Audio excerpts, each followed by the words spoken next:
اوبېدلو ته یې ترې د زرګونه هکټاره ځمکې تمه کیږي.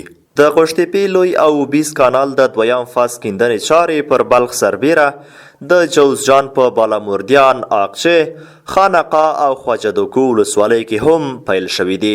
په همدې حال کې د قوشتېپې کانال ساحوي مسؤلین وایي چې لومړی فاز ته په کتو به د دویم فاز کیندلو چارې هم له ټاکلې مودې وړاندې د یو کال په موده کې بشپړې کړي.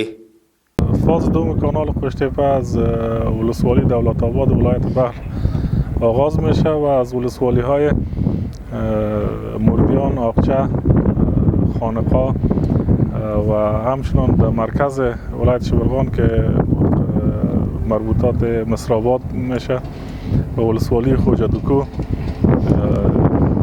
الا ولایت فاریاب ولسوالی انخوی ادامه پیدا میکنه. نظر به نقشه و پلان داشته 177 کیلومتر است و قسم که پلان کاری که برایش ترتیب شده الا مدت 1 سال به پای اکمال میرسه. به غیر از ولسوالی دولت آباد در ولسوالی های آقچه، ولسوالی های خانقاه الا ولسوالی خواجه دوکوی ولایت جوزجان کارا جریان داره. ورته مهال یو شمېر قراردادي شرکتونه چې په دې ستر کانال کې پانګونه کړې په لوړ عزم سره کار کول خپل هیوادنۍ مسؤلیت بولي او د کار له لوړ کیفیت څخه هیوادوالو ته پوره ډاډ ورکوي. د وطن خلکو مشنګري ته ډیرو ته کور پیدا شوی دی، ډیر په مصروف دي، اقتصادي وضعیت یې پنچرمین د تیلو ولا د هوټل د خوراک پروشۍ هندیار چا یو هغه ورسره برابر شوی. نو موږ دا وعده ورکوو چې موږ بروازه نه بله روازه ته انرژي وخلو تکړه کیږو، په پرمختګ وکړو او کومه ننګړتیا به نرنب کړو. ډېر خوشحاله یو په دې کې چې موږ په دې پروژه کې کار کوو اول او بیا په دې باندې ډېر زیات خوشحاله یو چې دا زموږ د وطن د خپاره یو غټه لاسته راوړنه ده او ډېره غټه پروژه ده که نه زموږ د بچیانو زموږ د ملت د افغانستان د خپاره دا ډېره غټه وسایانه ده. نو موږ په دې باندې ډېر خوشحاله یو چې په دې پروژه کې کار کوو او غواړو چې نور هم په دې نه زیات په زحمت کې څوم مشکل موږ ته نشته. انشاءالله موږ به په دې پروژه باندې د شپې او د ورځې هم کار کوو. خیر که دا مبارکه میاشت او رمضان نه موږ ته به الله تعالی د دې اجر هم راکوي او د وطن خدمت هم ده. غواړو چې نور هم زیات خدمت وکړو په دې پروژه کې. له آمو سیند څخه یې قوشتېپې کانال کې د اوبو رابهېدل لوی ارمان و چې ورو ورو یې هیلې په پوره کېدو دي.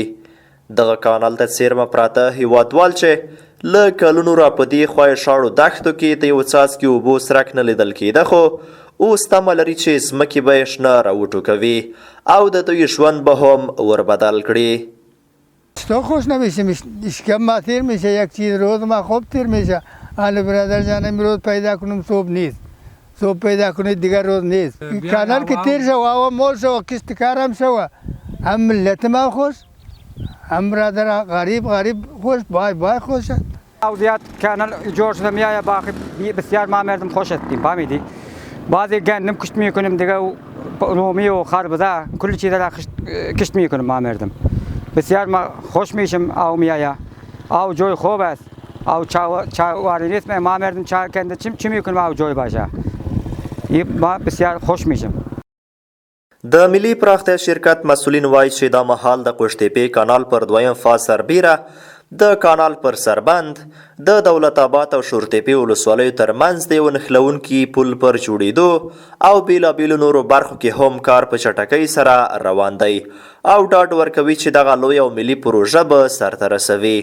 د یادونې وړ ده چې د قوشتېپې کانال دویم فاز د بلخ ولایت له دولت آباد ولسوالۍ څخه پیل او د 120 کیلومترو په اوږدوالي سره د جوزجان ولایت نه په تېرېدو سره د فاریاب ولایت په انخوی ولسوالۍ کې پای ته رسیږي.